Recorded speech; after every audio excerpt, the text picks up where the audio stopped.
Kate Crackernut. Once upon a time, there was a king and a queen, as in many lands have been. The king had a daughter, Anne, and the queen had one named Kate, but Anne was far bonier than the queen's daughter, though they loved one another like real sisters. The queen was jealous of the king's daughter being bonnier than her own, and cast about to spoil her beauty. So she took counsel of the henwife, who told her to send the lassie to her next morning fasting. So next morning early, the queen said to Anne, "Go, my dear, to the henwife in the glen, and ask her for some eggs." So Anne set out, but as she passed through the kitchen, she saw a crust, and she took and munched it as she went along. When she came to the henwife's, she asked for eggs, as she had been told to do. The henwife said to her, "Lift the lid off that pot there and see." The lassie did so, but nothing happened.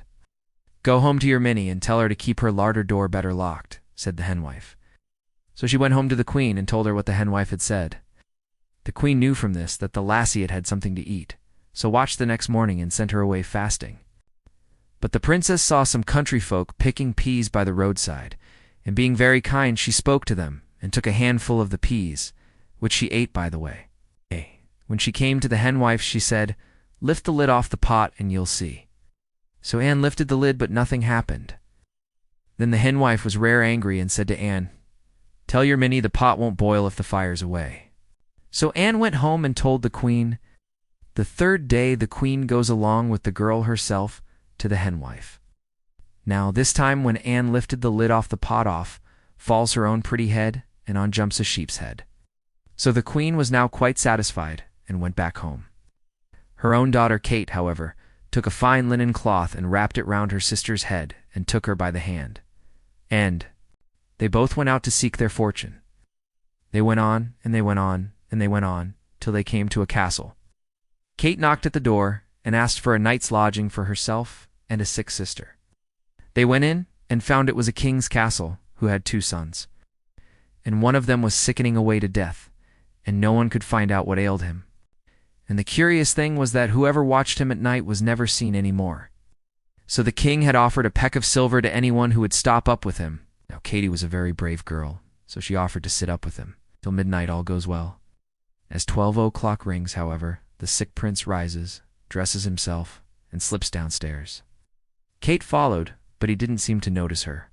The prince went to the stable, saddled his horse, called his hound, jumped into the saddle, and Kate leapt lightly up behind him. Away rode the prince and Kate through the greenwood, Kate, as they passed, plucking nuts from the trees and filling her apron with them. They rode on and on till they came to a green hill. The prince here drew bridle and spoke, "Open, open, green hill," and let the young prince in with his horse and his hound, and Kate added, "and his lady him behind." Immediately the green hill opened, and they passed in. The prince entered a magnificent hall, brightly lighted up, and many beautiful fairies surrounded the prince and led him off to the dance. Meanwhile, Kate, without being noticed, hid herself behind the door. There she sees the prince dancing and dancing and dancing, till he could dance no longer, and fell upon a couch. Then the fairies would fan him till he could rise again and go on dancing. At last the cock crew, and the prince made all haste to get on horseback. Kate jumped up behind, and home they rode. When the morning sun rose, they came in and found Kate sitting down by the fire and cracking her nuts. Kate said the prince had a good night, but she would not sit up another night unless she was to get a peck of gold. The second night passed as the first had done. The prince got up at midnight and rode away to the green hill and the fairy ball, and Kate went with him, gathering nuts as they rode through the forest. This time she did not watch the prince, for she knew he would dance and dance and dance. But she sees a fairy baby playing with a wand, and overhears one of the fairies say, 3 strokes of that wand would make Kate's sick sister as bonny as ever she was. So Kate rolled nuts to the fairy baby, and rolled nuts till the baby toddled after the nuts and let fall the wand. And Kate took it up and put it in her apron. And at cockcrow they rode home as before. And the moment Kate got home to her room, she rushed and touched Anne 3 times with the wand. And the nasty sheep's head fell off, and she was her own pretty self again. The third night Kate consented to watch, only if she should marry the sick prince. All went on as on the first 2 nights. This time the fairy baby was playing with a birdie. Kate heard one of the fairies say, 3 bites of that birdie would make the sick prince as well as ever he was. Kate rolled all the nuts she had to the fairy baby till the birdie was dropped, and Kate put it in her apron. At cockcrow they set off again, but instead of cracking her nuts as she used to do, this time Kate plucked the feathers off and cooked the birdie. Soon there arose a very savory smell. "Oh," said the sick prince, "I wish I had a bite of that birdie." So Kate gave him a bite of the birdie, and he rose up on his elbow. By and by he cried out again, "Oh, if I had another bite of that birdie!" So Kate gave him another bite, and he sat up on his bed.